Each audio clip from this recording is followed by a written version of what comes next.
Are your existing solutions able to take advantage of real threat intelligence? Common solutions like firewalls weren't designed to handle the massive and growing volume of threat indicators. This challenge often results in significant gaps in your protections, even when you think you have it covered. You need to protect yourself by filtering network traffic against unique threat indicators in a way that allows you to act. Polywall by Bandura Systems is the solution that filters over 10 million indicators right out of the box. Developed in partnership with the Department of Defense, Polywall is affordable for companies of all sizes. Get your free trial today at bandurasystems.com.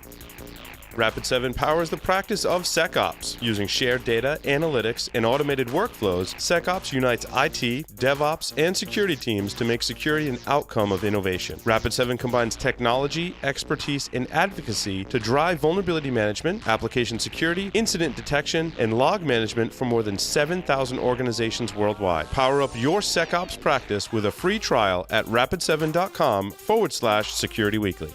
Skeleton keys, golden tickets, forged packs, DC Sync, DC Shadow. The Active Directory attack surface is expanding faster than admins can keep up with. Securing your environment begins with implementing least privilege administrative models, but does not end there. Many organizations send Active Directory syslog events to a SIM platform. However, logs are noisy, of limited scope, and are time-consuming to review and act upon. Active Directory is secure when it's clean, understood, configured properly, monitored closely, and controlled tightly. StealthBits technology provide solutions that monitor, secure, and detect the latest threats against Active Directory. Visit them today at stealthbits.com to learn more. And we're back, part of our big double episode. Let me just make a quick announcement. Join us for our webcast with Logarithm. We're talking about tips and tricks for defending the enterprise using open source tools. And you got 10 days to get ready for this. I know it's like Christmas morning. You're probably already got the countdown going. It's going to be September 27th. 3 p.m. Eastern time. And as always, it's going to be part entertaining, part educating. They call it edutainment, and that's our goal here. Check it out and get a little bit better at defending your enterprise using open source tools. All right, so let's get back to active countermeasures. So in the first segment, we had Matt Alderman, and Matt and I dug into that problem and tried to look at threat hunting differently. And I think in the end, we realized it's a maturity. It's a way of looking at stuff differently, and that's really got me firing. And I hope it's got you thinking about a lot of stuff too. Now, Ron Gula joins us. And look, most everybody watching this already knows Ron and everything he's done with Tenable and beyond. And if you want to learn more about what he's doing with Gula Tech Adventures, you can check that out on episode 82. That was probably one of the most memorable conversations we've had here. And we have a lot of great stuff here at Business Security Weekly, but I really enjoyed Ron's approach to everything. So it's a real treat that Ron's going to be here. He looks at dozens of companies routinely. He's looked at hundreds of these types of things. He's constantly thinking about where the industry is going and how to analyze and break these things down. And he said, hey, what if I come on and we talk about some of those things and I get to ask some of those questions? So Ron, from a now not rainy South Carolina, but moving its way up the coast to Maryland. Welcome, and thanks for stepping in and helping out. I wish I could be lighting up a cigar as Paul normally does, but we're going to do it from our house today. How's everybody doing? Yeah, I think we're doing good, and it's been a good conversation, and I'm excited because I think Chris set the stage for a lot of the things here to talk about. So let me roll back to something, Chris, that you made a comment of before. And this is something I know, Ron, that you actually asked about. So let me just kind of set that stage for people. We've talked a lot about how something like threat hunting tends to go to folks that have a lot of experience and a lot of technical ability and some level of passion and interest. And I think, Ron, the way you phrased it was, well, what happens if I take somebody who's got a basic level certification? And that's not a slight. That's just setting the stage. They're newer to security. They've done the work. They've attained some level of certification. And now they have the tool. What happens as a result? And to set that up, what happens, Chris, with your approach versus, let's say, what other people are doing with SOC automation or something else? So what does that experience look like? So it's kind of that initial pass, if you will. The senior people, as we were talking about, busy, have a lot of other things going on. It's not that they don't want to or won't get involved with threat hunting. It's more of you've got 1,000 other tasks. It's business prioritization. Do I have time to allocate towards doing a quote unquote threat hunt, not knowing whether I'm going to find anything or not, when I know there's this problem that the CIO has been screaming about that definitely needs to get addressed? I'm going to allocate myself as my resource in that direction. If I can get somebody more junior to go through and look at it and say, okay, this IP address, again, scale is 0 to 100. I'm 93% certain it's compromised, but I'm not sure. Senior person, come help me out. And now, rather than doing a full threat hunt, that senior person can zero in on that one system to answer that question, yes or no. Is this something we need to actually worry about? So I think that's a really, really great way to look at it. The question I have is, what's the minimum level of expertise to get somebody to go to the senior person? So that comes down to the tooling, right? So if you look at something like, I'm going to take a generic, let's keep it really generic. I'm just going to have all my stuff going to like a syslog server. And hey, junior person, go look through and see what you can find. Obviously, a junior person isn't going to be able to get anywhere with that. So, but move more towards a tool that, let's say, answers a lot of those questions for them. So for example, let's say it's a tool that looks at port scanning plus beaconing plus blacklist equals, yeah, you're compromised. And let's say the junior analyst looks at that and says, okay, it says it's compromised, but I'm noticing that it's got a well-known digital certificate assigned to the conversation. So yeah, I know it says the score is 100, but maybe I don't need to know about this. I don't know, Now that's when I go to a senior person, and then the senior person will say, well, because of our environment, go this way or that way. Now that's something the junior analyst can work on later. So it's more about minimizing the number of steps they have to figure out for themselves in order to make them more effective. I don't think we have tools at that point yet. And I'm going to be bluntly honest, I don't think ours is either. I think we've got a good first pass, but based on I do a ton of user studies. We're in open beta right now. Anybody who comes on as a customer is someone that has agreed to. Chris can nag you on a regular basis to watch you use the interface and answer questions about the workflow that you have going, so that we can turn around and make the product better. But I think we're getting there relatively quickly. One of the things I like about using new users or lower entry-level users, so to speak, is that the product's never deployed in one day. There's usually, if you're sniffing, you might have to deploy 20 sniffers worldwide. You might have to get the network connectivity and the firewall rules. You might be having to set up an RDP to get to the system, or SSH keys, or whatever it is. They're usually IT tasks, but it's usually the type of IT tasks that kind of fall on the more junior level people in your SOC. Do you see that as a great way to get familiar and learning with products like yours? It's definitely a good way to get kind of familiar with the environment in general.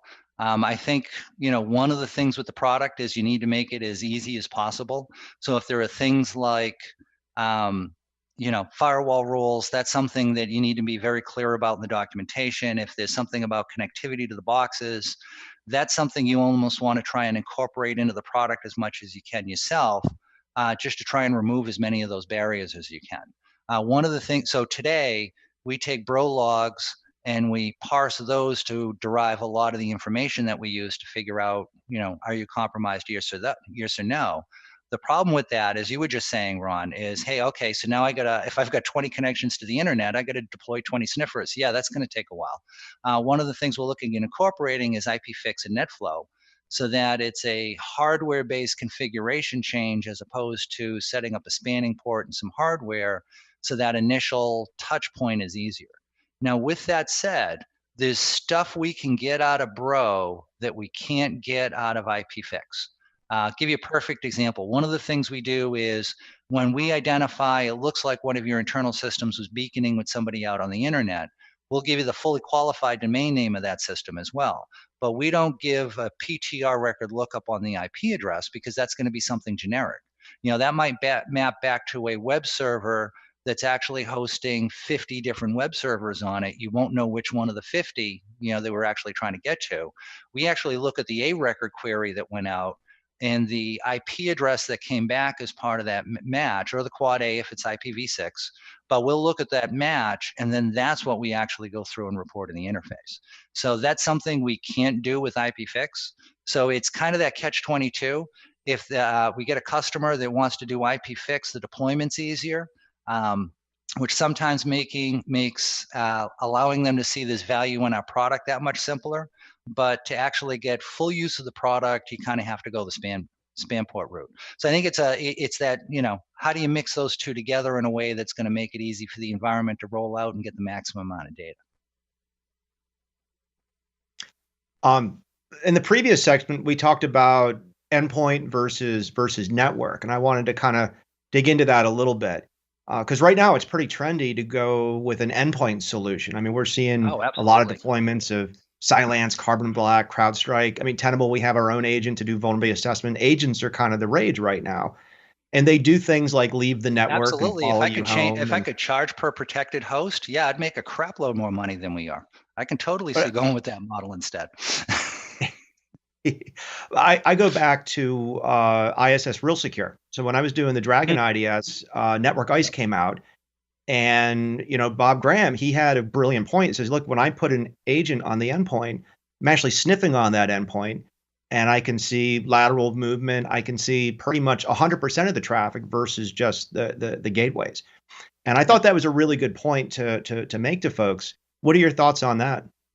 So it comes down to what's actually compromised, right? Is it so let's say I go with something like a Carbon Black that supports Windows and I think some Mac systems. If my hardware is what gets whacked, if it's an IP camera and it's lateral movement out of the IP camera, I might eventually pick it up with Carbon Black. But how many other things are going to get whacked along the way? It's also that, at least for me, you're kind of getting into more of a forensics mode at that point. In other words, if I can see something's made it on, I'm not saying endpoint security is bad. I think endpoint security is better from a forensics perspective as opposed to a threat hunting perspective, because the network gives you much wider visibility. You can actually see everything going on, and it only gives you as much detail as you actually need to work with. So again, for me, the endpoint versus network thing, endpoint for me kind of falls more into that forensics category. And when you look at it that way, it makes a whole lot more sense, because now if I've got if I'm doing centralized logging, I'm not going through terabytes of data to try and figure out what's going on. I have a threat hunt that told me this specific IP address might be compromised, and now I can quickly hone in on what was going on with that system, whether it be internet-based or east to west. I can go in and I can try and look at all of that. That's interesting. So, Ron, what's your take on separating out threat hunting from an incident response or anything around it? Because it's interesting, and I've not really thought of that. I think at the beginning of this show, I saw them as kind of coupled together. And Chris, I've heard you a couple times say, well, hold on, that's an incident thing or that's a response thing. And what we're really looking at is the threat data, and we're going to look at it differently to get into that. Ron, when you look at it, do you like that distinction, or do you see a different approach, or how do you process that?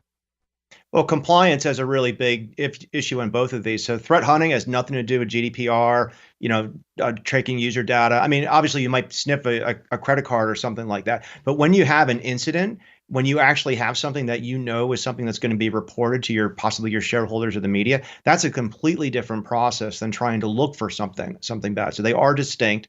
There is some intersection, but they're definitely distinct processes. Yeah, and it's part of the overall security, if you think about it. And in a way, we've kind of been missing Chapter 7 for a while. We had firewalls, we had IDS, we had all this stuff going on. But when you look at incident response is supposed to trigger when we know we've been compromised. We're still trying to write that chapter, right? We're still trying to figure out threat hunting, because threat hunting will be the thing that'll kick off that incident handling. And, Ron brings up some good points, is that when you talk about, oh no, we've been compromised, all of the problems are not technical. Some of them have legal ramifications to them. So again, someone who's gone in and kind of digging through data and saying, here's this interesting thing I haven't seen before. Let me throw it out on a mailing list or a blog someplace and see if anybody has answers, and use my user@visa.com or whatever email address. That could have some serious legal implications to it. That's what the incident handling process is for. It's to kick in and to say, okay, we think we have a situation. What's the run book to identify the best way to handle that? Part of that's going to be the business aspect. Part of it will be the technical. And then again, forensics on the tail end of that, that's that process where we go through and really figure out what got on our system, what did it get access to, what data may have been compromised, and then from there we go into cleanup mode. So again, if you think of that story, think of security as a story across your environment where chapter 1 is like basic firewalling, and at the end, we're kind of returning back our knowledge circle of lessons learned. We've been missing chapter 7 for a while now, threat hunting. That's what we're actually talking about trying to pull together today. So what does that mean for competition? I mean, when you guys look at this, and Ron, I know this is an area where you spend a lot of time now looking at this space and security overall. So based on everything Chris just laid out, Chris, I mean, what are you seeing as competition? And Ron, what's kind of popping in your head to say, well, wait, how do you compare to this versus that? What do you see? So, so I want to be a little careful here because I know I'm not always the smartest bulb out there. I've got my way of looking at this. For a lot of folks that go into this and they say, it's about the data feeds. They look at this and they say, the best way to do good threat hunting is we need this data. We need threat intelligence. We need, this data over here. Oh, what if the log data? We got to get the network data and the firewall data, and everything needs to get into one spot. And I guess I just don't work problems that way. For me, I tend to take kind of a backwards forwards approach. And when I do, forwards to the back approach. And when I do that, I kind of look at what problem are we trying to solve? Okay, companies need to be able to identify if systems are being compromised or not. Okay, how do you get there? Well, you get there by giving these junior folks the best interface you can to simplify that process as much as possible so that they can go through and answer, again, that one question. Do I have any compromised systems? Yes or no? Is this system compromised? No. Good. What about this one? What about this one? And give them the ability to walk through that. Other companies have gone at it in other ways. And, maybe I'm totally wrong. The best way to do this may be to just go through and collect up as much data as possible and just kind of toss it out in front of the user. My frustration with that is we've actually had tools doing that for a while now, and we're still not making inroads into companies to kind of help them go in and kind of lock things down. There are certainly, there are folks out there in this space that have customers that are selling product that are, making money. But when you look at how many, so one of the questions we ask when people come in from a demo is, do you do threat hunting? And an awful lot of them, I'd say at least half say no. And when you kind of dig into well, why the no? Well, because we haven't found a tool that's a good fit. Yeah, you can give us more data, but that data extracts a price from me. The price from me is my time, and I don't have that much time to invest into your tool. I need to just solve this problem and move on to the 12 other problems that I need to actually be able to deal with today. So Ron, how do you look at it? Oh, it makes sense. So I'm curious because I know that if I'm in the enterprise today, right, I've got to try to figure out where you fit in my approach and in my stack. So Ron, how do you look at this and how do you start sifting it? What are some of the thoughts or questions that you have for Chris that somebody in the audience might make better decisions because of? So I think a lot of the readers or listeners are former and active penetration testers. So they're going to be thinking about how can I break in? How can I evade detection in this kind of situation?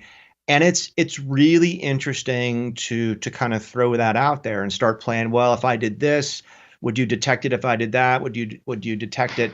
There's always some sort of covert channel or some protocol that's not being monitored. There's always some sort of thought there. But one of the things I wanted to give Chris a chance to talk about is the baselining. When you monitor a network with a solution like ACM, and you have these junior level folks who are looking at this data, if they get to see what's quote unquote normal, there's tremendous value in that. Can you talk for a minute about that, Chris?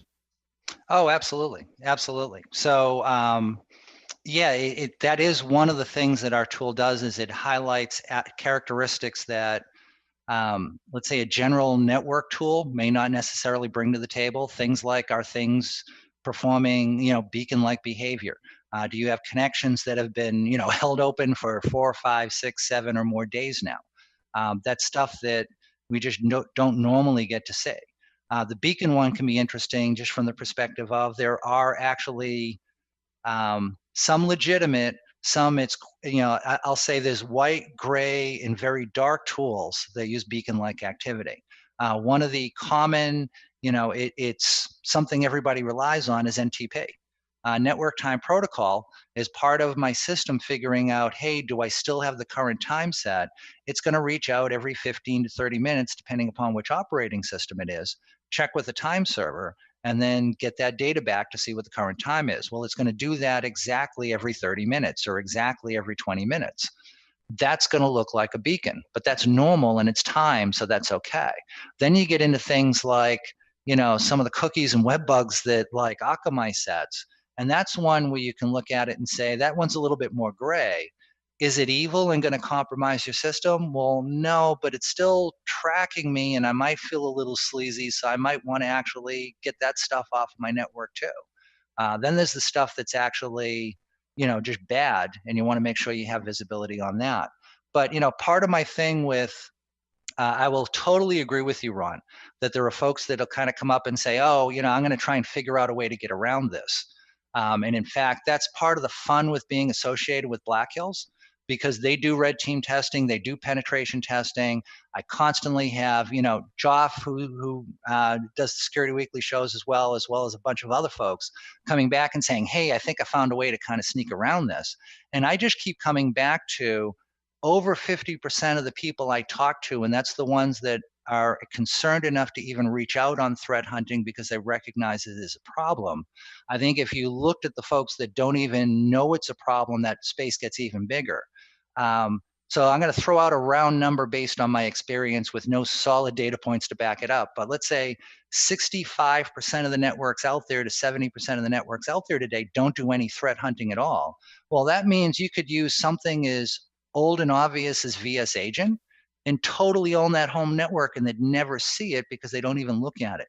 So yeah, you can spend all your time worrying about that 1% that someone might create one thing that might sneak through. But if 65 to 70% of our networks are looking at absolutely nothing today and you get compromised by even the most basic tools that are out there, that one to me is the biggest problem to go after first. Then you can work up to the other one. Well, let's talk about another corollary to this then. So, we talk about compromises, we talk about detecting compromises, but we never really talk about what is the definition of a compromise.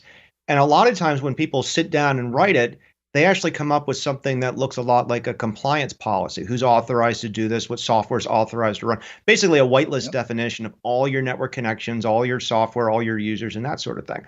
And inevitably that's what we do is we go out and all of these interesting correlation rules. Hey, this host is talking to this host. They don't normally talk. This host was port scanned. There was a time, and then this other host started port scanning it, right? Or I SSH into host A, connect to host B, and now at host A. So then you're like, we all sit around and go, these correlation rules are awesome. Q1's got their offense thing. Every SIM has got these things. The orchestration market does a better job than most SIM vendors do. But you run into this problem that I want to get your thoughts on is this problem of dimensionality and false positives. Just because you chain a bunch of stuff together and like as John Strand says, there's a beacon and there's a threat list, therefore it's 100% owned. No, there could be a false positive in the beacon and the threat list, maybe the beacon said wasn't on a threat list. So what are your thoughts to all that, especially with this concept that we're trying to do this for new people in the SOC? Yeah, and I think that definitely gets into why we need to trigger incident handling and go into forensics from there. I think the threat hunter has to do the best job they can. And if they have a tool telling them it looks like a beacon and the tool's telling them it's on a blacklist, you get to kind of run with what's there. It may turn out that, yeah, both of those are false. But again, if we can kind of get the junior person to kind of do that initial vetting, the senior person may come in and say, oh, no, that's NTP, and I don't know why that system's on a blacklist. Just to throw out an example, well, okay, fine, maybe we just whitelist that now to make that go away. Or, maybe there's an inherent problem we just don't understand. But yeah, I think it's the incident handling process that needs to kind of trigger in to kind of deal with it that way. The other thing that kind of strikes me is that the guys at Netflix have a good saying, which is our servers used to be pets. We used to give them names. But now they're cattle. When they get sick, we just shoot them and spin up another one. And we're kind of getting to the same spot with desktops today, meaning that, what is your forensic response? As I said, one possibility is throw the damn box away and buy another one. You see in more sites where everything is, Office, it's Office is a SaaS service, or it's Google is a SaaS service. There really isn't much of value on that thing besides a browser. So, what's the proper way to respond? That comes down to business priority, but one of them may be just throw the damn things away and get something new. Be done with it, and now you can move on. And when you look at it from a cost savings perspective, it actually looks pretty competitive. So one final tough question then. Let's assume that is the future, where your endpoints have been thrown away and you used to have browsers on them, and you're basically doing SSL and you're going out into the cloud. You're going to O365, you're going to Dropbox, you're going to NetSuite, Gmail, G Suite, Office, whatever. What's the future of network security monitoring in that kind of environment? It kind of depends on the, you're absolutely right. And in fact, you could kind of argue with remote workforce that makes that tougher as well. If I've got a 100% remote workforce and I have split tunneling enabled, which means everybody just goes directly out to the internet, I've got no way to kind of centralize my solution to go in and try and find a compromised system. Absolutely, that's a problem. Where I see a lot of it going is moving towards being able to consume and deal with things like Amazon VPC logs. In order to be able to go after stuff that gets situated that way. Although even that becomes questionable, because now you start getting into services where, it's platform as a service. I wrote a Python script that's now being executed by the cloud provider. I might not have a whole lot of logging ability capability there as well. So yeah, definitely a lot of challenges coming up. Absolutely. Ron, any Michael, last thoughts? final question?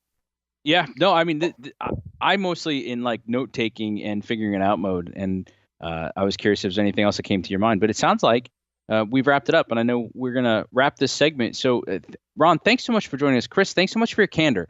We definitely did make it easy on you by bringing in both Matt and Ron to have this type of a conversation, and I appreciate your willingness Thank you. to engage. Yeah, no, we need more of this in the industry, and so Ron, I hope you'll come back and join us more and bring these types of questions, these insights, because I know there's a lot of security leaders out there that are feeling overwhelmed by this type of stuff. By listening to this, thinking about the questions, and listening to the way you approached it, I am 100% confident that they'll be better at what they try to do. So that wraps us up for this episode. We're getting back into the swing of things as we hit to the fall. Always want to hear about the things that you want from us. If there's challenges that you're facing, technologies you want us to take a look at, I've been paying attention to some of the research that's coming out, some of these ideas that we're floating that sound great. We're going to try and find some guests to talk about that. If there's things that you want or things that we can do to help you do better, shoot us a note, and you can always find me on Twitter at Catalyst. You can find Paul at Security Weekly. You can hit me up on LinkedIn. Let us know what you thought of today's show and that double segment approach and what else we can do. And I'll leave you with this for the week. Exceptional leaders elevate the people around them. Here's to a great week of investing in yourself in a way that elevates those around you. See you next week.